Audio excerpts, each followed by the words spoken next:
اللہ اکبر اللہ اکبر۔ بسم اللہ الرحمن الرحیم۔ اللہم صلی علی محمد وعلی آل محمد۔ رب اشرح لی صدری ویسر لی امری واحلل عقدۃ من لسانی یفقہوا قولی۔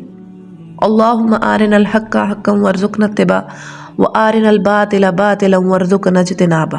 السلام علیکم ورحمۃ اللہ۔ آج انشاءاللہ سسٹرز ہم سورہ بقرہ کی آیت نمبر 236 سے آنورڈ اسٹڈی کریں گے۔ اعوذ باللہ من الشیطان الرجیم، بسم اللہ الرحمن الرحیم۔ لا جناح علیکم ان طلقتم النساء ما لم تمسوہن او تفردوا لہن فریدۃ۔ تم پر کچھ گناہ نہیں کہ اگر اپنی عورتوں کو طلاق دے دو اس سے پہلے کہ ہاتھ لگانے کی نوبت آئے یا پھر مہر مقرر ہو۔ یعنی ایک جو ہے وہ کیس ڈسکس کیا جا رہا ہے کہ اگر ایک مرد نے بیوی سے نکاح کیا اور اس کا جو مہر یعنی مہر مقرر ان دا سینس کہ مہر کی اماؤنٹ کتنا دینا ہے یہ اس نے ابھی مقرر نہ کیا ہو، کیونکہ مہر کے بغیر تو نکاح نہیں ہوتا نا۔ تو ایک مرد نے ایک عورت سے نکاح کیا اور ان کا جو ہے وہ آپس میں خلوت نہیں ہوئی، یعنی کہ وہ آپس میں ان کا تعلق قائم نہیں ہوا اور مہر کی اماؤنٹ بھی مقرر نہیں ہوئی، تو ایسی صورت میں بھی وہ جو ہے اپنی بیوی کو طلاق دے سکتا ہے، ٹھیک ہے۔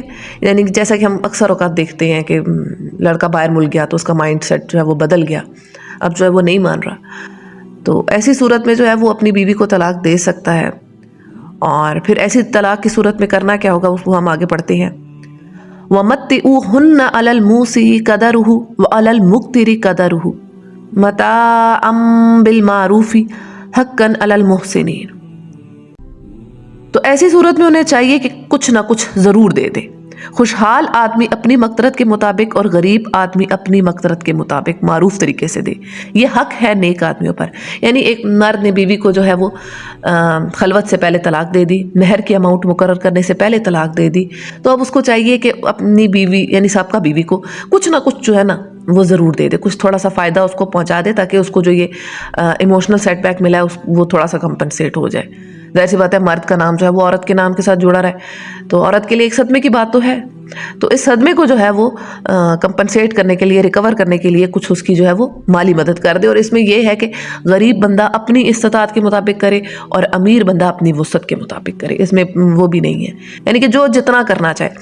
اور یہ حق ہے نیک آدمیوں پر، یعنی کہ جو نیک بندہ ہوگا وہ یہ کام ضرور کرے گا۔ تو یہ چیز سمجھائی جا رہی ہے کہ آپ نے جو ہے وہ اگلے کو جب طلاق دی ہے عورت کو، تو اس کو جو ہے پھر وہ اس کے ساتھ اس طرح سے جو ہے وہ احسان کا جو ہے وہ معاملہ رکھو۔ وَإِن طَلَقْتُمُوهُنَّ مِن قَبْلِ أَن تَمَسُّوهُنَّ وَقَدْ فَرَضْتُمْ لَهُنَّ فَرِيضَةً فَنِصْفُ مَا فَرَضْتُمْ۔ اچھا جی، اب ایک اور جو ہے وہ کیس سامنے آ رہا ہے کہ اگر تم نے ہاتھ لگانے سے پہلے طلاق دے دی ہو لیکن مہر مقرر کیا جا چکا ہو، تو ایسی صورت میں جو ہے وہ آدھا مہر دینا ہوگا۔ یعنی اب پہلے جو ہم نے آیت پڑھی اس میں یہ ہے کہ اس میں مہر کی اماؤنٹ بھی مقرر نہیں ہوئی تھی اور میاں بیوی میں خلوت بھی نہیں ہوئی تھی، یعنی ان میں تعلق بھی قائم نہیں ہوا تھا۔ اور اب اس آیت میں یہ سینیریو ڈسکس کیا جا رہا ہے کہ مہر جو ہے وہ مقرر ہو چکا تھا، سپوز 2 لاکھ جو ہے وہ مہر کی اماؤنٹ مقرر ہوئی، تو اب جو ہے وہ کتنا اس کو مہر عورت کو دینا ہوگا؟ نصف مہر۔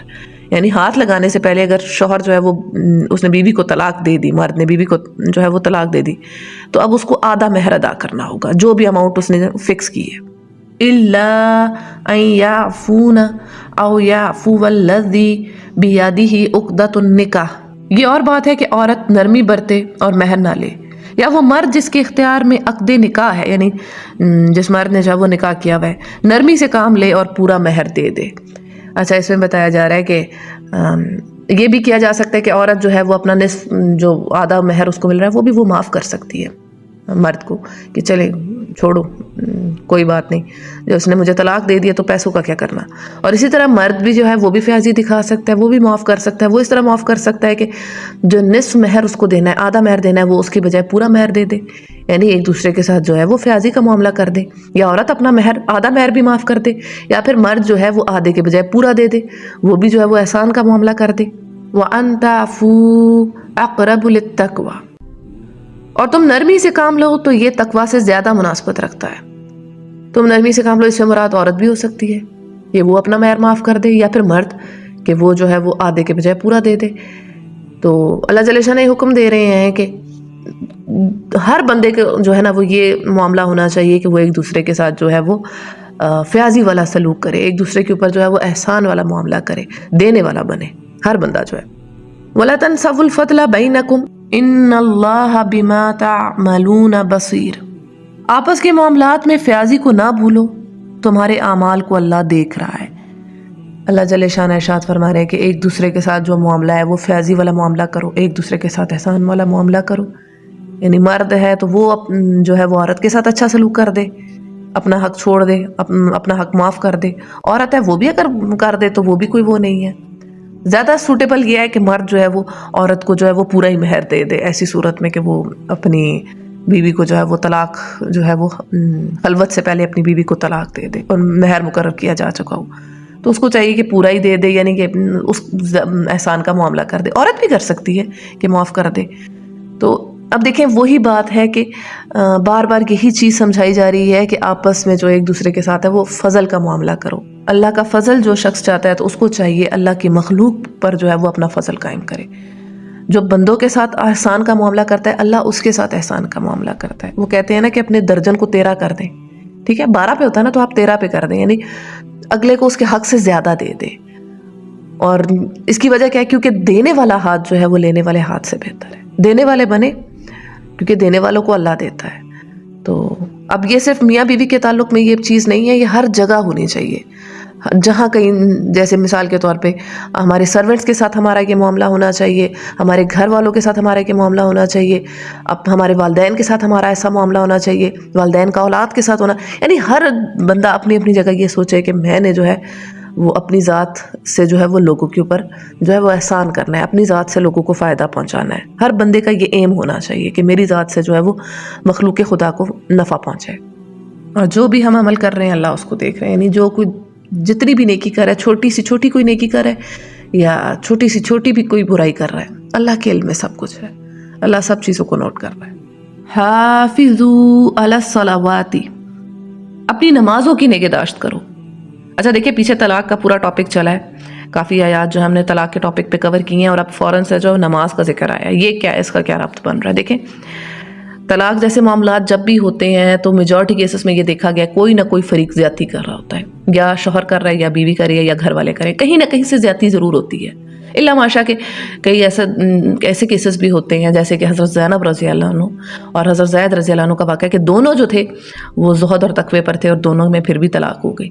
تو لیکن میجورٹی ایسا ہوتا ہے کہ کوئی نہ کوئی فریق جو ہے وہ زیادتی کر رہا ہوتا ہے، تو اس پر اللہ جل شانہ جو ہے وہ ایز اے ریمائنڈر جو ہے وہ پیش کر رہے ہیں کہ دیکھو ایک دوسرے کے ساتھ زیادتی نہ کرو، اپنے اندر جو ہے وہ میری ذات کا خوف رکھو، میری ذات کو نہ بھولو، میرا ذکر کرو، اور اس چیز کے لیے سب سے جو ٹاپ لسٹ چیز ہے وہ ہے نماز، کیونکہ جو نمازی بندہ ہوگا نا، جو صحیح طور پہ نماز پڑھے گا، وہ اپنی ذات سے کسی کو نقصان نہیں پہنچائے گا، وہ کسی کے ساتھ ظلم اور زیادتی نہیں کرے گا، کسی کی حق تلفی نہیں کرے گا۔ اگر شوہر صحیح طور پہ نمازی ہے تو وہ بیوی کے حقوق کا خیال کرے گا، اور اگر عورت صحیح طور پہ نمازی ہے تو وہ شوہر کے حقوق کا خیال کرے گی۔ تو اس لیے یہاں پہ جو ہے وہ نماز کو جو ہے نا ایمفیسائز کیا جا رہا ہے، اس پر جو ہے وہ زور دیا گیا ہے کہ نماز پڑھو تاکہ ایک دوسرے کے ساتھ جو ہے ظلم زیادتی سے بچو، اور ایک دوسرے کے ساتھ جو ہے وہ تمہارا جو ہے وہ فیاضی والا معاملہ ہو، تم ایک دوسرے کے ساتھ جو ہے فضل والا معاملہ کر سکو۔ اور اس آیت میں جو ورڈ آیا ہے نا کہ نمازوں کی حفاظت کرو، حافظوا علی الصلوات، یعنی اپنی نماز کی حفاظت کرو، اس کی نگہداشت کرو۔ اب بھلا نگہداشت کیسے ہوتی ہے نماز کی؟ تو اس کو بھی ہم دیکھتے ہیں، اس میں ہم چند جو ہے وہ پوائنٹس کو ہم ڈسکس کرتے ہیں۔ سب سے پہلا پوائنٹ یہ ہے کہ انسان اپنی نماز کو جو ہے وہ وقت پر ادا کرے، نماز کو اس کے ٹائم پر ادا کرنا۔ آپ کو پتہ ہے حضرت عبداللہ بن مسعود رضی اللہ عنہ نے رسول اللہ صلی اللہ علیہ وآلہ وسلم سے ایک بار پوچھا کہ اللہ کے رسول سب سے افضل عمل کون سا ہے؟ تو اس پر آپ صلی اللہ علیہ وآلہ وسلم نے ارشاد فرمایا کہ نماز کو اپنے وقت پر ادا کرنا، اور یہ میں آپ کو صحیح بخاری کی روایت سنا رہی ہوں 5970۔ اور پھر آپ نے پوچھا اس کے بعد کون سا ہے؟ تو آپ صلی اللہ علیہ وآلہ وسلم نے فرمایا کہ اللہ تعالیٰ کی راہ میں جہاد کرنا۔ انہوں نے دوبارہ پوچھا تو پھر آپ صلی اللہ علیہ وآلہ وسلم نے فرمایا کہ ماں باپ سے حسن سلوک کرنا۔ یعنی اس حدیث سے ہمیں یہ پتہ چلتا ہے کہ سب سے افضل عمل کیا ہے؟ نماز کو اس کے وقت پر ادا کرنا، اس کے ڈیلے کر کے نہ پڑھنا۔ جیسے ہوتا ہے نا ہم لوگ نماز کو قضا کر دیتے ہیں یا سستی دکھا دیتے ہیں، نماز کے اندر سستی نہیں دکھانی۔ اور اسی طرح نماز کی حفاظت سے مراد ہے نماز کو خشوع اور خضوع کے ساتھ پڑھنا، اس کے تمام جو راکین ہیں ان کا خیال کرنا، آداب جو ہیں ان سب کو جو ہے وہ ملحوظ رکھنا، نماز کا ترجمہ آتا ہو ہر ایک کو، ہم سب کو نماز کا ترجمہ آتا ہو کہ ہم پڑھ کیا رہے ہیں، اور اسی طرح نماز پڑھتے ہوئے ہماری یہ کیفیت ہو کہ ہمارا رب ہمیں دیکھ رہا ہے اور ہم اپنے رب کو دیکھ رہے ہیں۔ سجدے کے وقت انسان کی یہ کیفیت ہو کہ میں اپنے رب کے قدموں میں جو ہے وہ جھک رہا ہوں، تو اس کو جو ہے وہ احسان کہا گیا ہے۔ اور اگر یہ نہ ہو تو کم از کم اتنا تو ہو کہ میرا رب مجھے دیکھ رہا ہے، ٹھیک ہے؟ اگر یہ کیفیت نہیں بن رہی کہ میں اپنے رب کو دیکھ رہی ہوں، تو اتنی ایٹ لیسٹ انسان کی کیفیت ضرور ہونی چاہیے نماز کے دوران کہ میرا رب مجھے دیکھ رہا ہے۔ اس سے کیا ہوگا کہ انسان جو ہے وہ اس کا خشوع اور خضوع جو ہے وہ بہت اچھا ہو جاتا ہے، نماز کے اندر جو ہے وہ بہت روحانیت ڈیولپ ہوتی ہے۔ اور پھر ایک اور چیز آتی ہے نماز کی حفاظت میں کہ انسان اپنی طہارت اور پاکیزگی کا خیال کرے، یعنی وضو اچھے سے اس نے کیا ہو، لباس اس کا صاف ہو، اچھا خواتین جو ہے وہ ان کا سطر جو ہے وہ پراپرلی جو ہے وہ کور ہو، نماز میں کوئی ان کا جو سطر ہے وہ ان کور نہ رہے، کیونکہ اس سے جو ہے وہ نماز نہیں ہوتی۔ تو یہ جو ہے یہ بھی ہے نماز کی حفاظت ہے۔ اچھا نماز کا وقت آنے سے پہلے انسان ریڈی ہو کہ میری نماز کا وقت آنے والا ہے، تو اس سے پہلے انسان نے جو اپنا مائنڈ سیٹ بنا لیا ہو، یہ بھی نماز کی حفاظت ہے۔ کہیں باہر نکلنا ہو تو وضو کی حالت میں نکلے تاکہ جو اپنی نماز ہے اس کو وہ پڑھ سکے، اس کی نماز نہ اس کی چھوٹ جائے، اور نماز کو سنت طریقے پر پڑھے، یہ بھی نماز کی حفاظت ہے۔ یعنی کہ بخاری مسلم میں جو نماز کا طریقہ لکھا ہوا ہے، جو حدیث سے ثابت ہے، جو مستند طریقہ ہے، اس کے مطابق اپنی نماز کرے۔ دیکھے ہر بندہ دیکھے کہ میری نماز ویسی ہی نماز ہے جو رسول اللہ صلی اللہ علیہ وآلہ وسلم نے پڑھی ہے، جو صحابہ کرام نے جو نماز پڑھی ہے، کیا میری نماز ویسی ہی ہے؟ یہ بھی نماز کی حفاظت ہے۔ اب یہ پڑھیں گے تو پتہ چلے گا۔ یہ جو اس آیت میں ورڈ آ رہا ہے نا، نماز کی حفاظت، حفاظت کا جو ورڈ آیا ہے یہ بڑا ٹیکنیکل ہے، اس کو بڑا سمجھنا ہے ہمیں۔ ہم اپنی کس چیز کی حفاظت کرتے ہیں؟ خواتین اسپیشلی اپنی جیولری کی حفاظت کرتی ہیں، اس کو لاک اپ میں رکھتی ہیں، کوئی چور آ کے اس کو نہ اٹھا کے لے جائے۔ تو اللہ جل شانہ نماز کے لیے یہ ورڈ یوز کر رہے ہیں کہ اپنی نماز کی حفاظت کرو۔ اب نماز کون چوری کرتا ہے؟ نماز چوری کرتا ہے شیطان۔ شیطان کس طرح چوری کرتا ہے؟ نماز کے اندر آیا، وساوس ڈالے، ادھر ادھر کے خیالات کی طرف جو ہے وہ انسان کا ذہن چلا گیا، نماز کے اندر جو ہے وہ خشوع خضوع جو ہے وہ ڈسٹرب ہو گیا۔ اور کیا طریقہ ہے اس کا؟ اور یہ طریقہ ہے کہ نماز کے ساتھ ساتھ انسان سے ایسے گناہ کروا رہا ہوتا ہے جس کی وجہ سے اس کے جو اعمال جو ہیں وہ ضائع ہونے شروع ہو جاتے ہیں۔ لائک کسی کی غیبت کر دی، کسی کو گالی دے دی، کسی کے ساتھ کچھ برا کر دیا، کسی کے ساتھ ظلم کر دیا، کیونکہ یہ وہ گناہ ہے جو انسان کے اعمال کو جو ہے وہ ضائع کرتے ہیں۔ انسان قیامت کے روز احد کے پہاڑ جتنی نیکیاں لے کے جائے گا، لیکن جب وہ تلنے لگیں گی تو وہ زیرو ہو جائیں گی۔ پتہ چلے گا کہ اس نے کسی کے ساتھ زیادتی کی تھی، کسی کو گالی دی تھی، کسی کے ساتھ برا کیا تھا، تو اب ساری نیکیاں جو ہیں اس کو چلی گئیں اور ان کے جو گناہ ہیں اس کے پلڑے آ گئے۔ تو نماز کے ساتھ نماز کی حفاظت سے یہ بھی مراد ہے کہ انسان ایسے گناہوں سے بچے جو اس کے اعمال کو ضائع کرتے ہیں، اس کی نیکیوں کو کھا جاتے ہیں۔ اچھا کچھ لوگ یہ کہتے ہیں کہ نماز کے اندر جو ہے ہمارا خشوع اور خضوع ڈیولپ ہی نہیں ہوتا، ہم چاہتے بھی ہیں تو نہیں ہو رہا ہوتا۔ تو اس میں بہت سارے جو ہیں وہ فیکٹرز ہیں، لیکن میں ایک جو ٹاپ لسٹ جو ایک فیکٹر ہے جو میری نظر میں ہے، میں آپ لوگوں کے ساتھ ضرور شیئر کرنا چاہوں گی کہ اپنی نظر کی حفاظت کیا کریں۔ بد نظری انسان کے اعمال کو جس طرح کھاتی ہے نا، ایسے کوئی گناہ جو ہے وہ ہمارے اعمال کو نہیں کھاتا جتنا بد نظری ہمارے اعمال کو جو ہے وہ ضائع کر دیتی ہے۔ مثال کے طور پہ آپ نے نماز پڑھی، نماز پڑھنے کے بعد آپ نے فوراً سے جا کے ٹی وی دیکھ لی، ٹھیک ہے؟ اب کہنے کو خواتین وہی کہتی ہیں بھئی ہم تو کوئی ایسی بد نظری نہیں کر رہی، ہم تو کوئی ایسا کام نہیں کر رہی۔ تو آپ نے جا کر نماز پڑھنے کے بعد ٹی وی دیکھ لیا، ٹی وی پہ 100 چیز ہے، انسان کی نظر جو ہے وہ 100 چیز پہ جا رہی ہے، تو کیا انسان کا ایمان کا لیول وہی ہے؟ جب ہماری نظر کسی چیز پہ پڑتی ہے تو ہماری حیا ڈسٹرب ہوتی ہے، اور حیا جو ہے وہ ایمان کا حصہ ہے۔ جس میں حیا نہیں ہے اس میں ایمان نہیں ہے۔ تو اپنی نظر کی حفاظت کریں، مرد حضرات بھی۔ جب ہم اپنی اس چیز کو جو ہے نا، اپنی شہوت کو جو ہے وہ اپنی اس جو ہماری جبلت ہے انسان کے اندر جو ہوتی ہے، ہر انسان کے اندر ہے، فنڈامنٹلز میں انسان کے، جب ہم اس کو کنٹرول کرتے ہیں تو ہم بہت ساری چیزوں سے بچ جاتے ہیں۔ اپنی نظروں کی بھی حفاظت کرنی ہے ہمیں۔ اور اسی کے اندر ایک اور چیز ہے جو میں ایڈ کرنا چاہوں گی، وہ ہے موسیقی، میوزک سے بچیں، کیونکہ آپ نے نوٹ کیا ہوگا مسلسل آپ میوزک سنتے رہیں اور اس کے بعد اذان کی آواز کان میں پڑے تو آپ کو اچھا ہی نہیں لگے گا، آپ کہیں گے یہ کیا آواز آ رہی ہے میرے کان میں۔ موسیقی جو ہے وہ زنا کا منتر ہے، انسان کو جو ہے وہ شہوات کی طرف لے کے جاتا ہے۔ میوزک سے بچیں، غرض کے ہر کبیرہ گناہ سے آپ بچیں، اپنے آپ کو بچائیں۔ یہ تو میں نے چند ایک چیزیں جو ہے وہ ٹاپ لسٹ آپ کے سامنے کی ہیں۔ انسان جب اپنے آپ کو گناہوں سے بچاتا ہے تو اس کی نماز جو ہے وہ آٹومیٹکلی جو ہے وہ اچھی ہونے لگ جاتی ہے، اور اپنی نماز کی جب انسان حفاظت کرتا ہے، واقعی میں حفاظت کرتا ہے، اس کی جو ہے وہ پرواہ کرتا ہے، تو اس کے بہت سے اعمال میں جو ہے وہ بہتری آنے شروع ہو جاتی ہے۔ کیونکہ نماز جو ہے وہ دین کا ستون ہے. جس نے نماز کی حفاظت کی اس نے اپنے دین کی حفاظت کی. آپ کو پتہ ہے صحابہ کے ساتھ جو رضی اللہ عنہ لگتا ہے یعنی اللہ ان سے راضی ہوا, یہ کیا وجہ ہے؟ کیونکہ وہ اپنی زندگی میں فرائض کے اوپر بہت زیادہ ایمفیسائز کرتے تھے. صحابہ کے اندر اگر ہم ان کی زندگی کو ٹٹولے نا تو یہ پتہ چلتا ہے ان کے اندر جو ہے نا فرائض کی بڑی وہ تھی, اس کے اوپر بڑا زور دیتے تھے. حضرت عمر بن الخطاب رضی اللہ عنہ اپنے جب گورنروں کو خط لکھ رہے ہیں, ٹھیک ہے, اپنے گورنروں کو خط لکھ رہے ہیں احکامات اس میں بھیجنے کے لیے, تو سب سے زیادہ جس چیز کے اوپر ایمفسائز کر رہے ہیں وہ یہ کہہ رہے ہیں کہ دیکھو نماز کو جو ہے نا وہ نماز کے قیام کو یقینی بناؤ, نماز کے قیام کے اوپر سب سے زیادہ زور دو. اب 100 قسم کے احکامات دیے جا سکتے ہیں, ظاہر سی بات ہے, اور بھی 100 باتیں, لیکن سب سے زیادہ آپ جو ہے وہ نماز کو جو ہے وہ پریورٹائز کر رہے ہیں کہ نماز کے اوپر جو ایمفسائز کرو, کیونکہ نماز جس نے نماز چھوڑ دی اس کا کوئی دین نہیں ہوتا. صحیح مسلم کی روایت ہے نا کہ بندے اور شرک کے درمیان نماز چھوڑنے کا فرق ہے. یعنی جو بندہ نماز نہیں پڑھتا تو وہ گویا ایسا ہے کہ وہ شرک کر رہا ہے, اور شرک وہ گناہ ہے جس کی کوئی معافی نہیں ہے. تو ہم سب اگر چاہتے ہیں کہ اللہ جل شانہ ہماری مدد کریں دنیا کے کاموں میں بھی اور اخروی لحاظ سے بھی, تو ہمیں اپنی نماز کو جو ہے وہ پکڑنا ہے.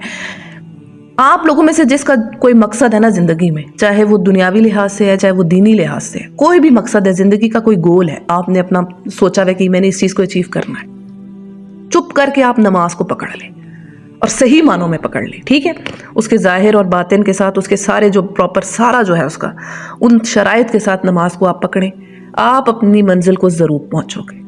یہ ہو ہی نہیں سکتا, کیونکہ اللہ جل شانہ سورہ مومنون میں ارشاد فرماتے ہیں والذین هم علی صلواتہم یحافظون, جو اپنی نمازوں کی نگہبانی کرتے ہیں, اولئک هم الوارثون, یہی وارث ہیں. کس چیز کے وارث ہیں؟ اسے اگلی آیت میں بتایا جاتا ہے یہی لوگ جنت الفردوس کے وارث ہیں. تو جنت الفردوس یعنی جو بندہ نماز کی پابندی کرے گا دنیا بھی اللہ اس کے لیے جنت بنا دیتا ہے, اور آخرت میں تو جنت ہے ہی ہے. دنیا میں بھی اللہ جو ہے نا اس کو اس کا مقام, اس کی جو منزل ہے وہ ضرور دکھاتا ہے.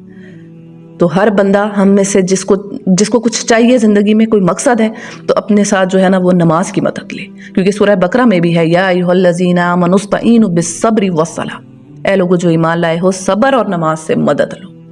تو نماز کی ہیلپ لیں اور نماز پڑھنا شروع کریں. 5 وقت کی نماز کو جو ہے وہ میک شور کریں. حافظوا علی الصلوات والصلاۃ الوسطی, اپنی نمازوں کی نگہداشت کرو, خصوصاً بیچ والی نماز کی. اچھا, اس پر جو ہے نا بہت ساری آراء آئی ہیں. کچھ کہتے ہیں اس سے مراد فجر کی نماز ہے. صحابہ کرام میں جو ہے نا وہ 2 ڈویژنس رہی ہیں. کچھ کے نزدیک جو ہے وہ اس سے مراد یعنی صلاۃ الوسطی سے مراد جو ہے وہ فجر کی نماز ہے, اور میجورٹی جو صحابہ جو ہیں وہ جس رائے کی طرف گئے ہیں وہ کہتے ہیں کہ اس سے مراد جو ہے وہ عصر کی نماز ہے. اور اس کی دلیل میں یہ حدیث سنیے جو کہ صحیح بخاری کی ہے 2931 کہ آپ صلی اللہ علیہ وآلہ وسلم نے غزوہ خندق کے موقع پر مشرکین کو بد دعا دی کہ اللہ تعالیٰ ان کے گھروں اور ان کے قبروں کو آگ سے بھر دے کہ ان کی وجہ سے ہماری صلاۃ وسطی یعنی عصر کی نماز جو ہے وہ چھوٹ گئی. یعنی انہوں نے ہمیں اتنا مصروف کیا جنگ کے دوران کہ ہماری جو عصر کی نماز ہے وہ چھوٹ گئی, یعنی کہ رسول اللہ صلی اللہ علیہ وآلہ وسلم کی جو وہ عصر کی نماز تھی وہ اس دن قضا ہو گئی تھی. تو اس حدیث سے یہ جو ہے یہ پروف ملتا ہے کہ اس سے مراد عصر کی نماز ہے. اور اسی طرح صحیح بخاری کی روایت ہے 552. اس حدیث کو آپ لوگوں نے بہت غور سے سننا ہے, انتہائی غور طلب حدیث ہے یہ. رسول اللہ صلی اللہ علیہ وآلہ وسلم کا فرمان ہے الذی تفوتہ صلاۃ العصر کانما وطر اہلہ ومالہ, کہ جس کی عصر کی نماز فوت ہو گئی تو اس کا سمجھو مال بھی گیا اور اس کا آل بھی گیا. یعنی امیجن کریں کہ عصر کی نماز جس بندے کی چھوٹ رہی ہے تو وہ یہ امیجن کرے کہ وہ ایک صبح اٹھا ہے اور اٹھ کے اس نے دیکھا اس کے اولاد بھی مری ہوئی ہے اس کی ساری, ٹھیک ہے, اور اس کا جتنا بزنس, جتنا کاروبار, جتنا روپیہ پیسہ, گھر بار جو کچھ تھا سب تباہ ہو گئے. یہ حالت ہے اس شخص کی جس کی عصر چھوٹ رہی ہے. تو عصر کی نماز جو ہے وہ اتنی امپورٹنٹ ہے. ایک سلف کا واقعہ آتا ہے کہ ان کی عصر کی نماز جب چھوٹی تو لوگ ان کے گھر اب سارے اکٹھے ہوئے ہوئے ہیں اور ساری جو ہے وہ بڑی افسردہ سی شکلوں کے ساتھ بیٹھے ہوئے ہیں, غمزدہ شکل ہے ان سب کی. تو وہ کوئی پوچھتا ہے, کہتے ہیں کہ یہاں پہ کوئی کسی کی فوت کی ہوگی, کوئی بندہ فوت ہو گئے. تو وہ پتہ چلتا ہے نہیں, ان کی عصر کی نماز فوت تو ہی ہے, یعنی عصر کی نماز چھوٹی ہے. عصر کی نماز ان کی چھوٹی تو سارے جو ہے وہ ان کے گھر جو ہے وہ افسوس کرنے ہیں کہ آپ کی عصر کی نماز چھوٹ گئی ہے. تو اب ہم سب دیکھیں کہ ہمارا کیا نمازوں کے ساتھ یہی ایٹیٹیوڈ ہے کہ ہماری نماز چھوٹے تو ہمیں اتنا ہی افسوس ہوتا ہے. ہماری نمازیں ایسی ہیں. اچھا, عصر کی نماز کی فضیلت سے نا میں آپ کو ریلیٹڈ مزید کچھ روایات سناتی ہوں جن سے ہمیں بڑا موٹیویشن ملے گا. میں چاہتی ہوں کہ کوٹ کرنا بڑی ضروری ہے۔ صحیح مسلم کی یہ روایت ہے انٹرنیشنل نمبرنگ کے مطابق 830 کہ آپ صلی اللہ علیہ وآلہ وسلم نے ارشاد فرمایا کہ یہ عصر کی نماز ہے جو تم سے اگلے لوگوں پر بھی پیش کی گئی تھی لیکن انہوں نے اسے ضائع کر دیا، سنو اسے پڑھنے والے کو دوہرا اجر ملتا ہے۔ یعنی جو بندہ عصر کی نماز کو پڑھتا ہے، صحیح معنوں میں پڑھتا ہے، تو اس کے لیے ڈبل اجر ہے۔ اور اب جو روایت میں آپ کو سنانے والی ہوں، یقین جانے ایمان تازہ کر دے گی۔ سچ میں آپ سنیں گے نا، ایمان آپ کا تازہ ہو جائے گا۔ اور یہ ابن ماجہ کی روایت ہے 1771۔ حضرت جریر بن عبداللہ رضی اللہ عنہ فرماتے ہیں کہ ہم رسول اللہ صلی اللہ علیہ وآلہ وسلم کی خدمت میں حاضر ہوئے۔ آپ صلی اللہ علیہ وآلہ وسلم نے 14ویں رات کے چاند کی طرف نظر اٹھائی اور فرمایا، تم عنقریب اپنے رب کو اس طرح دیکھو گے جس طرح اس چاند کو دیکھتے ہو، اور تمہیں اپنے رب کے دیدار میں مشقت نہیں ہوگی۔ یعنی ایک دوسرے کے ساتھ دھکم دھکا نہیں ہو رہے ہوگے کہ میں نے دیکھنا ہے میں نے دیکھنا ہے، ایسا نہیں، آرام سکون سے اپنے رب کا دیدار کرو گے، یعنی جنت میں۔ لہٰذا اگر تم سے ہو سکے تو سورج طلوع ہونے سے پہلے اور سورج غروب ہونے سے پہلے والی نمازوں کی بارے میں مغلوب نہ ہو جاؤ، یعنی ان نمازوں کی حفاظت کرو۔ سورج طلوع ہونے سے پہلے کون سی نماز ہے؟ نماز فجر۔ اور سورج غروب ہونے سے پہلے کون سی نماز ہے؟ وہ ہے نماز عصر۔ یعنی ان دو نمازوں کی حفاظت کرو، ان کے بارے میں مغلوب نہ ہو، تم اپنے رب کے دیدار سے کبھی محروم نہیں ہوگے۔ تو اس حدیث سے یہ پتہ چلتا ہے کہ جو بندہ فجر کی نماز کی پابندی کرے گا اور عصر کی نماز کی، تو وہ اپنے رب کے دیدار سے کبھی محروم نہیں ہوگا۔ اور آپ کو پتہ ہے جنت کی سب سے بڑی نعمت یہ ہوگی کہ انسان اپنے رب کو دیکھے گا، اور جب انسان اپنے رب کو دیکھے گا اس کو جنت کی ساری نعمتیں بھول جائیں گی، سارے مزے وہ چھوڑ دے گا، کہے گا میں اپنے رب ہی کو دیکھتا رہوں۔ یہ ابھی ہم یہاں بیٹھے نا، ہمیں سمجھ نہیں آ رہی اس چیز کی، لیکن کہ جب وہاں پہ کے واقعات ہوں گے تب ہمیں پتہ چلے گا کہ ہمارا رب کتنا خوبصورت، کتنا حسین اور کیا ہستی ہے وہ۔ تو ان نمازوں کی حفاظت کریں۔ اور اب یہی نہیں اس سے مراد کہ آپ نے صرف فجر اور عصر کو یا صرف عصر کی نماز کو لینا ہے، 5 وقت کی نماز کی حفاظت کریں، کیونکہ فضیلت کسی بھی چیز کی تب ہے کہ جب ہم کبیرہ گناہوں سے بچیں، اور کسی بھی نماز کو چھوڑنا جو ہے وہ کبیرہ گناہ ہے۔ تو اپنے آپ سے یہ وعدہ کر لیں کہ نمازوں کی آج کے بعد ہم نے حفاظت کرنی ہے، ہم اپنی نمازوں کو جو ہے وہ پراپرلی پڑھنا ہے۔ ہر بندہ اپنے آپ سے خود وعدہ کرے۔ وَقُومُوا لِلَّهِ قَانِتِينَ، اور کھڑے رہو اپنے رب کے آگے ادب سے، یعنی اپنے رب کے آگے جو ہے وہ فرما بردار بن کے کھڑے رہو۔ ایسی نماز پڑھو جو تمہارے اندر فرما برداری ڈالے، جو تمہیں اپنے رب کا جو ہے تابع فرمان کر دے، سوائے جو ہے وہ یہ نہیں کہ صرف تم نے خانہ پوری کرنی ہے اور تم نے نماز پڑھ لی، ایسی نماز نہیں پڑھنی۔ نماز وہ ہو جو تم نے جو ہے وہ اپنے رب کا بندہ بنا دے۔ فَإِنْ خِفْتُمْ فَرِجَالًا أَوْ رُكْبَانًا، بدامنی کی حالت ہو تو خواہ پیدل ہو یا سوار ہو، جس طرح ممکن ہو نماز پڑھو۔ اب جو ہے وہ جنگ کی حالت میں جو ہے اس کے اوپر بات کی جا رہی ہے کہ اگر جنگ کی حالت میں تمہیں نماز پڑھنی پڑ جائے تو پھر تمہیں کیا کرنا ہے کہ جس طرح بھی تمہیں میسر آ جائے نماز، جس طرح فیزیبل ہو نماز پڑھو۔ ایون کہ اشارے سے بھی نماز پڑھی جا سکتی ہے۔ اور صلاۃ الخوف جو ہے وہ پورا ایک اس کا طریقہ ہے کہ جنگ کی حالت میں جو ہے وہ نماز کیسے پڑھنی ہے۔ سورہ نساء میں انشاءاللہ ہم اس کو ڈیٹیل جو ہے وہ اسٹڈی کریں گے۔ صحیح مسلم کی روایت ہے 687 اکارڈنگ ٹو انٹرنیشنل نمبرنگ کے حضرت عبداللہ بن عباس رضی اللہ عنہما فرماتے ہیں کہ رسول اللہ صلی اللہ علیہ وآلہ وسلم نے عام حالت میں 4 رکعت نماز فرض کی ہے، اور سفر کی حالت میں 2 رکعت ہے، اور خوف کی حالت میں 1 رکعت ہے امام کے ساتھ۔ یعنی صلاۃ الخوف اس طرح ہے کہ 1 رکعت جو ہے وہ آپ نے امام کے ساتھ پڑھنی ہے، اور دوسری رکعت جو ہے وہ آپ نے خود کمپلیٹ کرنی ہے۔ تو یہ صلاۃ الخوف ہے، اور انشاءاللہ اس کو ہم سورہ نساء میں جو ہے وہ ڈیٹیل جو ہے اس کو اسٹڈی کریں گے۔ تو بتایا جا رہا ہے کہ جنگ کی حالت ہے ایون کہ تب بھی تم نے جو ہے وہ نماز کو جو ہے وہ نہیں چھوڑنا۔ تو اس سے اندازہ لگا لیں آپ لوگ اس چیز کا کہ ہر چیز کے اوپر جو ہے وہ رعایت آئی ہے کہ روزہ اگر آپ بیمار ہیں تو بعد میں رکھ لیں، یا کوئی اور آپ کے ساتھ آپ سفر کی حالت میں ہیں تو بے شک آپ روزہ جو ہے اس کی قضا کر سکتے ہیں۔ اسی طرح زکوٰۃ جو ہے وہ بھی صاحب استطاعت لوگوں پہ فرض ہے، حج بھی صاحب استطاعت پر جو ہے وہ فرض ہے۔ تو ان سب چیزوں میں گنجائش نکل رہی ہے، مگر نماز میں جو ہے وہ کوئی چھوٹ نہیں ہے، کوئی گنجائش نہیں ہے۔ نماز آپ نے عین حالت جنگ میں بھی ادا کرنی ہے۔ تو اس سب سے پتہ چلتا ہے کہ نماز جو ہے وہ اللہ جل شانہ کے نزدیک کتنی امپورٹنٹ عبادت ہے۔ اس سے آپ جو ہے نا وہ خود اندازہ لگا لیں۔ فَإِذَا أَمِنْتُمْ فَاذْكُرُوا اللَّهَ كَمَا عَلَّمَكُمْ مَا لَمْ تَكُونُوا تَعْلَمُونَ، اور جب امن میسر آ جائے تو اللہ کو اس طریقے سے یاد کرو جو اس نے تمہیں سکھا دیا ہے، جس سے تم پہلے ناواقف تھے۔ یعنی کہ جب حالت جنگ نہیں ہے تو اب تمہیں امن مل چکا ہے تو اب اسی طرح اسی خشوع اور خضوع کے ساتھ جو ہے وہ نماز کو ادا کرو، کیونکہ جنگ کی حالت میں تو ظاہر سی بات ہے اس طرح سے نماز جو ہے وہ ادا نہیں کی جا سکتی۔ تو اب جب امن ہے تمہیں مل گیا ہے تو اپنی جو دوبارہ ہے جو نماز ہے اس کو اسی لیول پر لے کے جا کے جو ہے تمہیں ادا کرنا ہے۔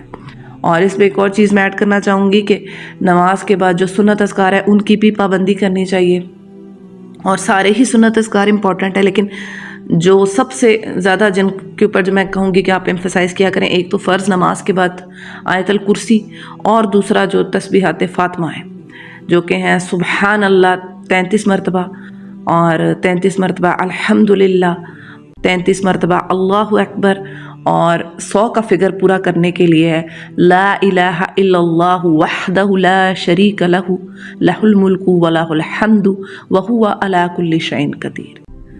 میری بہنوں، یہ جو اذکار ہے نا، سبحان اللہ، الحمدللہ، لا الہ الا اللہ، اللہ اکبر، پلانٹ ارتھ پہ اس سے بڑا کوئی وظیفہ نہیں ہے۔ یہ بات آپ لوگ جان لیں کہ اس سے بڑا کوئی وظیفہ نہیں ہے۔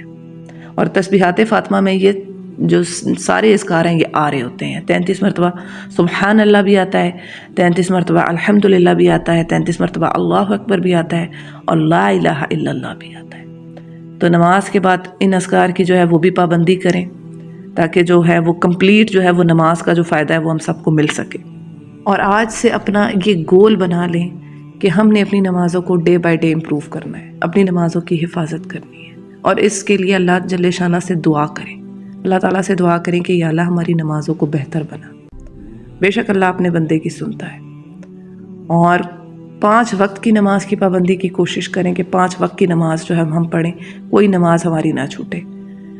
تو جو لوگ آپ لوگوں میں سے نمازی ہیں وہ اپنی نمازوں کو امپروو کریں، اور جو لوگ جن سے جو ہے وہ نماز میں غفلت ہو رہی ہے تو وہ میک شور کریں کہ وہ نماز کبھی نہ چھوڑیں۔ نماز کسی صورت نہیں چھوٹنی چاہیے، کیونکہ سورہ مدثر میں ہے کہ جنتی جہنمیوں سے پوچھیں گے ما سلککم فی سقر، کہ کس چیز نے تمہیں آگ میں ڈالا؟ تو آپ کو پتہ ہے وہ کیا جواب دیں گے؟ وہ کہیں گے قالوا لم نک من المصلین، وہ کہیں گے کہ ہم نماز نہیں پڑھتے تھے۔ تو یہ جو ہے نا، یہ جنتی اور جہنمیوں کا جو ڈائلاگ ہوگا قیامت کے روز، وہ جو ہے وہ ابھی سنایا جا رہا ہے ہمیں، کہ وہ ان سے پوچھیں گے کہ تمہیں کس چیز نے جو ہے وہ جہنم میں ڈالا ہے، تو وہ بتائیں گے کہ ہم نماز نہیں پڑھتے تھے۔ تو اس دن ہاتھ ملنے سے بہتر ہے انسان اس دنیا کے اندر جو ہے نا اپنے اعمال کو درست کر لے اور اپنی نمازوں کی حفاظت کرنا شروع کر دے۔ اپنی دعاؤں میں یاد رکھیے گا۔ السلام علیکم ورحمۃ اللہ وبرکاتہ۔